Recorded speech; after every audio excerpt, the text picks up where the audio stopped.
My name's Brendon Gleeson and I'm a financial advisor for Wilson HTM. I think the things they really need to focus on is how to build trust, and obviously that bleeds into professionalism. I think that the levels of education need to be improved on a little bit more as a standardised approach, and I think that is answered a little bit by having the degree as a compulsory part of getting into financial planning. I think that they also potentially would need to look at having a segregation of types of professionals. A CFP is a good start, but how do we improve on that from here? You look at other professions such as medicine and solicitors, law. They are they have a lot more experience or a lot more time and development than what we do as a profession. So I think that they're probably things to learn off. But again, it's very difficult to have a blanketed approach to such a large industry with so many varying moving parts to it. That's always going to be a challenge to it.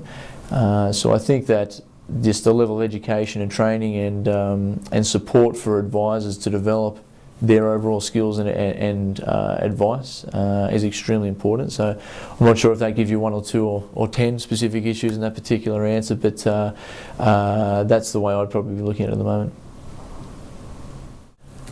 I would definitely recommend financial planning to a young budding professional. I think that the future of the industry is very bright for young financial planners in the sense that there is a large amount of the industry which is looking to retire over the next 10 years. I think a third of the workforce across the planning industry is retiring.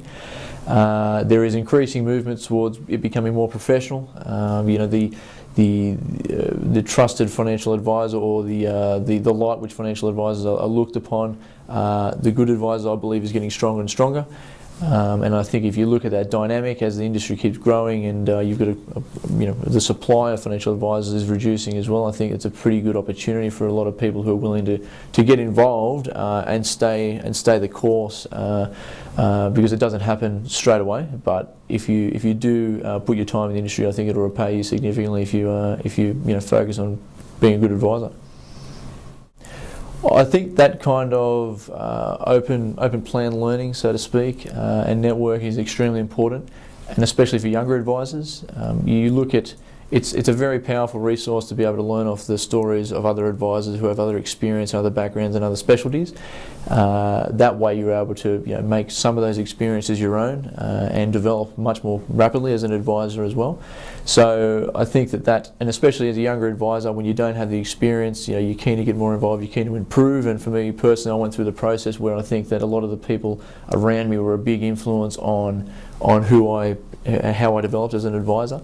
And sometimes you need more than an influence, which is just involved with your office, because they may have a restricted experience and may not. But I think some of those networking opportunities and periodicals and magazines are a great opportunity to really to build and strengthen your own position from that. So I think they're extremely important.